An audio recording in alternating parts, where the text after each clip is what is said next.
A small colony lands on a lonely Atlantic island then. Years later, the rescue ship finds only silence. No ruins, no flames, just a settlement that looks intentionally emptied. And the only clue is carved into wood clear enough to notice, too vague to solve. In 1587, the plan feels simple: land, build fast, and hold on until the supply ship returns. But Roanoke is a thin island of sand and wind, where storms erase tracks and hunger arrives early. The clock starts the moment they step ashore because soon is never guaranteed here. And they don't know it yet. They unload barrels, tools, cloth, seed everything that must become a town. The air tastes of salt and wet pine. Every crate is a promise. Food later, shelter later, safety later. But later depends on ships, and ships depend on weather. Here, the ocean is the first authority, and it won't negotiate. They raise rough cabins, set a palisade line, and keep a small fire alive against constant wind. At night, smoke leans sideways and the surf sounds like tearing cloth. They aren't building comfort, they're buying time, because the supplies they have are not enough, not for long, and everyone can feel it. Roanoke sits near local communities who know the land, seasons, and safe paths. Contact can mean trade and survival. It can also mean tension and fear. The colony is small. It cannot afford endless conflict. So every encounter becomes delicate, because one broken trust can close every door they need open, and they need doors. Governor John White understands the math. The colony needs tools, food, and reinforcements, so he makes a decision that feels temporary: sail back to England and return quickly. It's a gamble disguised as routine, and once he leaves, Roanoke's fate stops being his to steer. Because the ocean now holds the schedule, the Atlantic crossing is never a straight line only. Sails snap, ropes burn hands, and the horizon refuses to hold still. White thinks he'll be gone weeks, maybe a season, but history is about to interrupt logistics because England is drifting toward a war that will swallow every ship it can find, including his dot in Europe. Alarms rise. Spain prepares the Armada, and England needs sailors, hulls, timber, everything. Supply runs to a distant colony become a luxury, then an afterthought, then a risk. White's quick return stretches into uncertainty, and Roanoke, across the ocean, is now waiting on events it cannot see and cannot control. On the island, there is no way to wait comfortably. Salt air rots rope, rain swells wooden walls. Winter turns every chore into a test. They patch roofs, boil water, ration what's left, and each week without sails on the horizon makes one question louder. Do they stay? Or do they move before staying becomes impossible? They adapt: more fishing, more foraging, tighter rationing. But adaptation has limits on an exposed island. The most logical move is also the most dangerous. Relocate inland, closer to steadier water and more reliable food. If they do, they must leave a signal for the relief ship. But what if hunger forces them to leave before they can make it perfect? The ocean doesn't care about intentions. It punishes schedules with storms that can erase a mast overnight. Any ship returning west risks wrecking on shifting sandbars before reaching shore. That's why the colony's contingency matters. If they relocate, they will carve a clear signal where a rescue crew cannot miss it. A simple system built on faith that someone will come. Before time runs out, 3 years. That's how long War and Sea keep White away. 3 years of births, sickness, repairs, fear, and choices made without witnesses. In that time, the colony could split, merge, move, or fail. When White finally sails west in 1590, he isn't bringing help. He's bringing a last chance to be found, and he has no idea what state he'll find. Landfall should reverse everything: fear replaced by certainty, shortage replaced by supply. The crew scans for smoke, movement, the sound of access anything. Instead, Roanoke looks quiet, like a stage after the actors have left. Even the surf feels louder because there are no voices. And then they see at the settlement line still standing, which makes the silence worse. White steps onto sand that should be crowded with relief. It isn't. No guards, no children running, no one. Inside the palisade, cabins are not collapsed, they're emptied. It doesn't look like a raid. It looks like someone packed, and that detail is terrifying because it means the colony chose to go somewhere, and chose it deliberately. He searches for panic, broken chests, scattered goods, the mess of sudden violence. Instead, he finds absence with edges, hooks empty, shelves cleared, timbers removed, as if reused.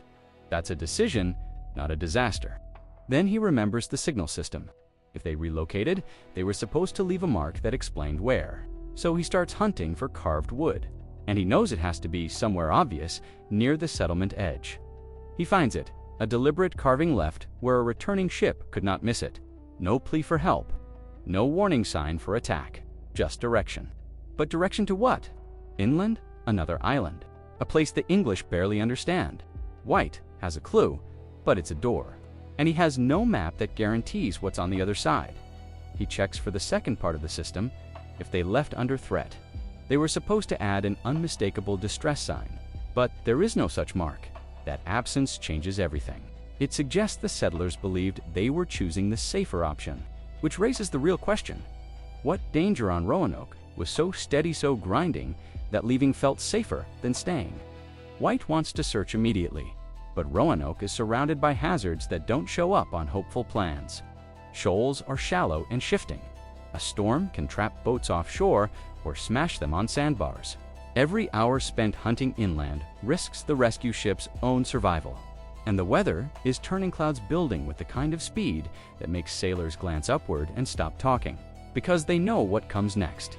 He orders quick searches, shouted names, listening at the tree line for any answer. The island replies with wind and the creak of loose boards. No smoke column rises. No signal fire. It's as if the colony evaporated between tides. But clues remain in small things. Paths leading away, tracks overlapping what was carried off. And those clues point away from Roanoke toward movement and a different life. Now the theories form. One possibility is evacuation to a nearby community's survival through trade, guidance, integration. Another is forced movement, pressure, fear, conflict. But the evidence leans toward planning. Timbers reused, goods carried, no sign of a rushed flight. That makes the mystery sharper because planned departures usually have planned destinations. So why does the trail go dark? Exactly where answers should begin. Geography is a silent suspect. Roanoke's waterways twist through marsh and sound, where visibility collapses and direction becomes guesswork. A group moving by small boats can vanish behind reeds in minutes. A group on foot can disappear under pine canopy and never be seen from the shore. If the settlers left in stages, their story would fragment and the rescue ship would arrive too late to see it whole, leaving only gaps. White tries to follow leads across the water, but the coast is a trap. Shoals, shifting sand, sudden squalls.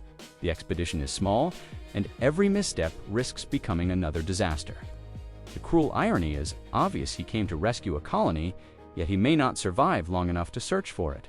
And then the wind changes again, turning options into deadlines, and deadlines into danger.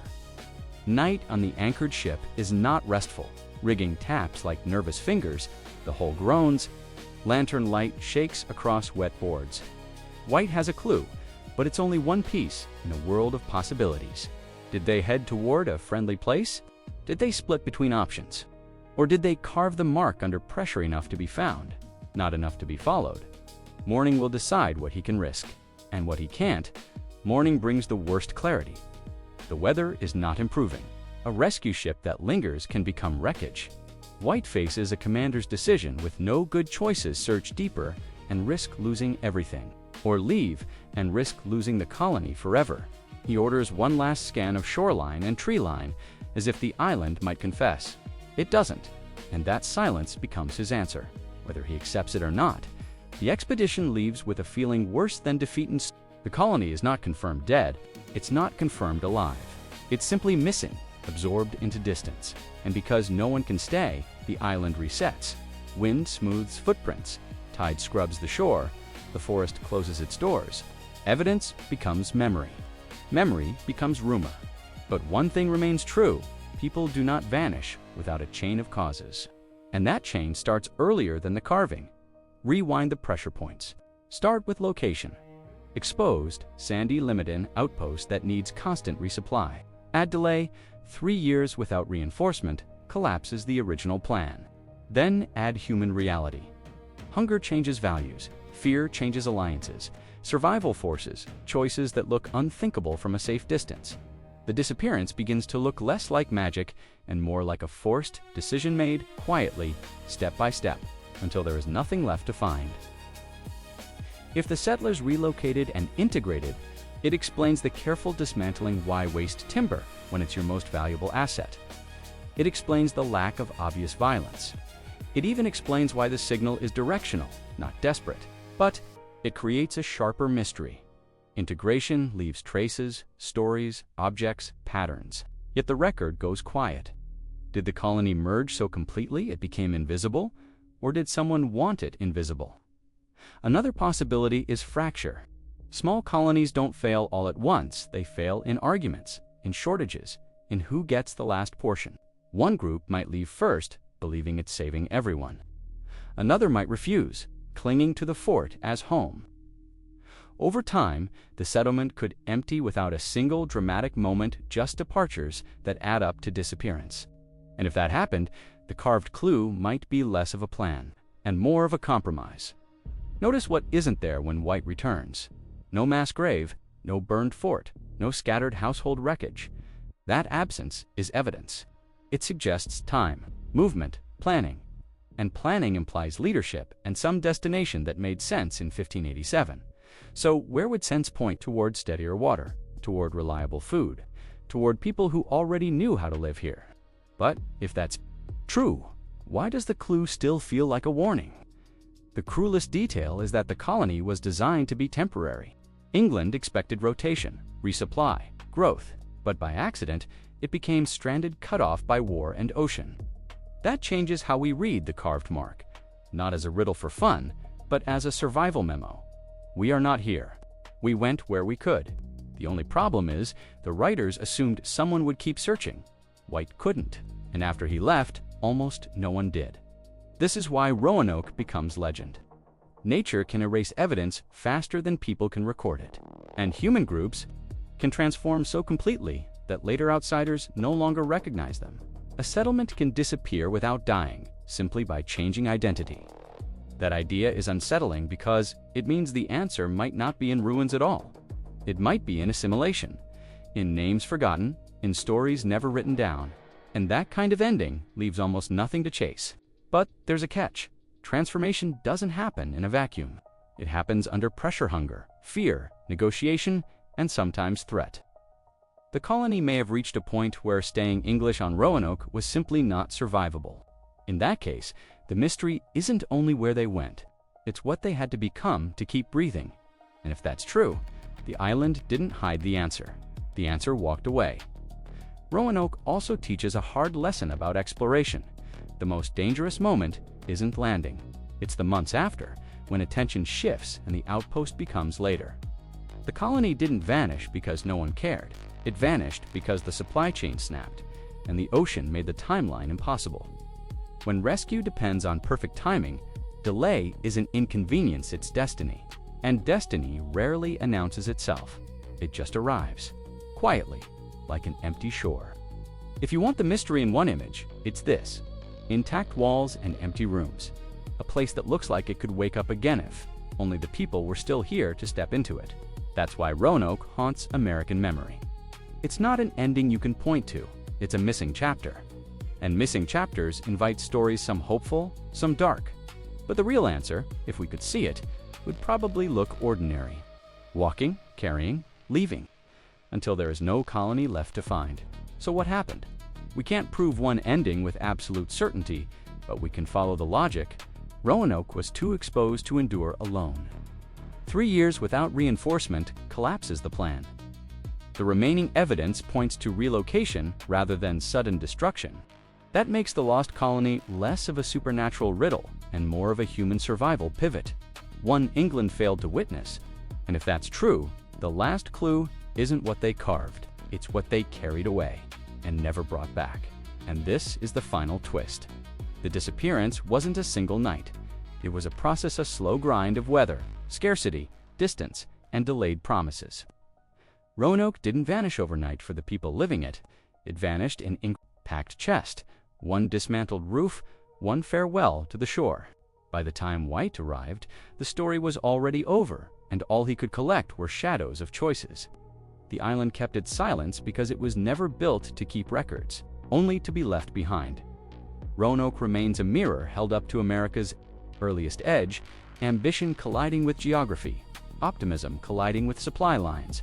Somewhere beyond those trees and waterways, lives continued changed, adapted, absorbed. The tragedy is not only that we don't know exactly where they went, it's that we arrived too late to hear their version of the story.